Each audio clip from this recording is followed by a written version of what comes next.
અમદાવાદમાં ટ્રાફિકને લઈને ટ્રાફિક શાખાના પોલીસ કમિશનરે ફરમાન બહાર પાડ્યું।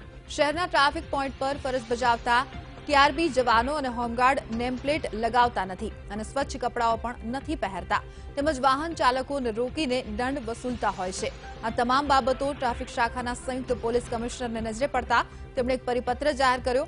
પરિપત્રમાં ટીઆરબી જવાનો અને હોમગાર્ડે ફરજ પર હાજર હોય ત્યારે સ્વચ્છ યુનિફોર્મ પહેરવો અને નેમપ્લેટ ફરજિયાત લગાવવી પડશે તેમજ વાહન ચાલકોને રોકીને તેમના દસ્તાવેજ પણ ચેક કરવા નહીં અને દંડ વસૂલવો નહીં। હોમગાર્ડ કે ટીઆરબીના સભ્યો મેમો પણ નહીં આપી શકે। હોમગાર્ડ ટીઆરબીના સભ્યોને ફક્ત ટ્રાફિક નિયમનની કામગીરી કરવાની રહેશે। જો કોઈ પણ ટીઆરબી જવાન કે હોમગાર્ડ પરિપત્રનો ભંગ કરશે તો તેના સામે કડક કાર્યવાહી હાથ ધરાશે। તો ટીઆરબીના સભ્યો હવે મેમો નહીં આપી શકે। સાથે જ જે રીતે તમામ વિગતો સામે આવી છે તેમને સ્વચ્છ યુનિફોર્મ પહેરવા માટે અને ફક્ત ટ્રાફિક નિયમનું જે સંચાલન છે તે કરવા માટેની જવાબદારી નિભાવવાની રહેશે। ટ્રાફિક શાખાના સંયુક્ત પોલીસ કમિશનરનો ખાસ આ પરિપત્ર છે તે બહાર પડ્યો છે અને તે મુજબ હવે તેમના આદેશ મુજબ તમામ જે જવાનો છે તેમણે કાર્ય કરવાનું રહેશે। નેમ પ્લેટ પણ ફરજિયાત લગાવવાની રહેશે। કોઈપણ હોમગાર્ડ કે ટીઆરબીના જવાનો હોય વાહન ચાલકને રોકી નહીં શકે, દસ્તાવેજો ચેક કરવા માટે નહીં માંગી શકે અને સાથે જ મેમો પણ નહીં આપી શકે। તો પરિપત્રનો ભંગ કરનાર સામે કડકમાં કડક કાર્યવાહીની પણ જોગવાઈ જે પરિપત્રમાં જોગવાઈ કરવામાં આવી છે। અમદાવાદના સીપીનું ટ્રાફિકને લઈને આ ફરમાન બહાર આવ્યું છે।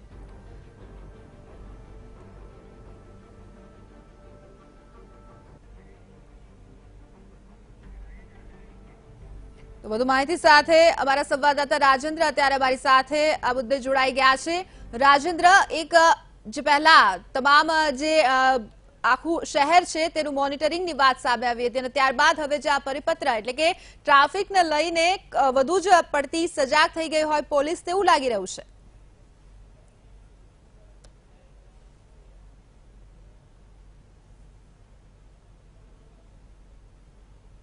ટ્રાફિકની સમસ્યા વધી રહી છે તેને લઈને ગુજરાત પોલીસ વિભાગ દ્વારા ટ્રાફિક ગાર્ડની નિમણૂક કરવામાં આવી હતી અને તમામ સર્કલ ઉપર ટ્રાફિક ગાર્ડની વ્યવસ્થા કરવામાં આવી હતી। પરંતુ આ જે ટ્રાફિક ગાર્ડ છે એ સત્તાનો દુરુપયોગ કરી રહ્યા હતા। વાહન ચાલકો જે છે એ વાહન ચાલકોને રોકી એમની પાસે જે મહત્વના જે ડોક્યુમેન્ટ હોય છે લાયસન્સ વગેરે એની ચકાસણી કરી રહ્યા હતા અને દંડ પણ ઉઘરાવી રહ્યા હતા।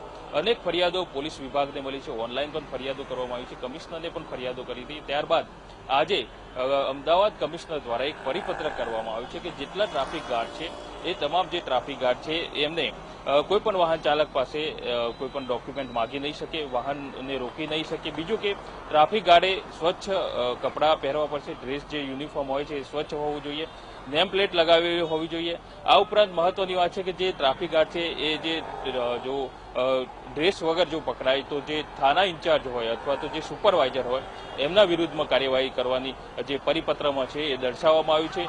બીજી મહત્વની વાત કરીએ તો જે અમદાવાદના જે વિવિધ સર્કલો ઉપર જે ટ્રાફિક જે ગાર્ડ ગોઠવવામાં આવે છે તેઓ જે પોલીસ જે કોન્સ્ટેબલ હોય છે, ટ્રાફિક પોલીસ હોય છે એમની સૂચનાના આધારે વાહનો રોકતા હોય છે। ખાસ કરીને જે ટ્રાફિક નિયમનું જે એમનું કામ કરવાનું હોય છે એ કરતા નહીં હોતા, માત્ર વાહનો રોકતા હોય છે અને એમની પાસેથી પૈસા ઉઘરાવતા હોય છે। આ ધ્યાન કમિશનરના આ બાબત સમગ્ર બાબત હતી એ કમિશનરને ધ્યાનમાં આવી અને આજે એ પરિપત્ર કરવામાં આવ્યું છે। હવે જોવાનું રહ્યું કે આ પરિપત્રનું કેટલું પાલન કરવામાં આવ્યું છે। જે પોલીસ કર્મી જે સુપરવાઇઝર છે અથવા તો જે ટ્રાફિક ગાર્ડ છે આ પરિપત્રનું કેટલું પાલન કરે છે એ જોવાનું રહ્યું। જી, પરંતુ જે રીતે રાજેન્દ્ર આપ જણાવી રહ્યા છો કે ફરિયાદો મળી હતી, ઓનલાઈન પણ ફરિયાદો કરવામાં આવી હતી અને તાત્કાલિક ધોરણે આ પરિપત્ર બહાર પાડીને પોલીસનું એક સરાહનીય કામ પણ કહી શકાય।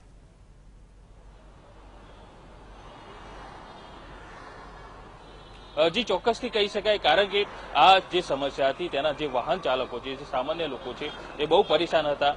કારણ કે વર્ષોથી જે ફરિયાદો છે એ ફરિયાદો કરવામાં આવે છે પરંતુ એના વિશે કોઈ કાર્યવાહી નક્કર કાર્યવાહી કરવામાં નથી આવતી। પરંતુ આજે જે કમિશનર દ્વારા જે ડિસિઝન લેવામાં આવ્યું છે સરાહનીય છે, કારણ કે આ જે ડિસિઝનથી જે વાહન ચાલકોને જે તકલીફ પડી રહી હતી એનું નિરાકરણ આવશે અને કોઈ પણ જે ટ્રાફિક ગાર્ડ છે એ વાહન ચાલકોને પરેશાન નહીં કરે। કારણ કે વાહન ચાલકો માત્ર વાહન રોકવા ઉપરાંત એમની સાથે તુચ્છ ભાષામાં વાત કરવામાં આવી હતી। એમના ડોક્યુમેન્ટ કેટલાક તો ગાર્ડ છે લઈ લેતા હતા, કેટલાક વાહન ચાલકો જે ટુ વ્હીલર હોય તેમની બાઇકની જે ચાવી છે એ પણ એ લોકો લઈ લેતા હતા। આ પ્રકારની જે પરેશાની હતી એનો છુટકારો હવે અમદાવાદના જે વાહન ચાલકો છે એમને જરૂરથી મળશે। જી બિલકુલ આભાર રાજેન્દ્ર, આ તમામ માહિતી બદલ। સાથે અહીં વાહન ચાલકોની પણ ફરજ બને છે કે જે રીતે ટ્રાફિક નિયમો જે છે તેમનું યોગ્ય પાલન કરવું જોઈએ અને તે નિયમોમાં રહીને જ પોતાનું વાહન ચલાવવું જોઈએ। આ તરફ જે રીતે પોલીસ સતર્ક બની છે, જે વાહન ચાલકોને કનડગત કરવામાં આવતી હતી તેને લઈને તાત્કાલિક પગલાં ભરવામાં આવ્યા છે।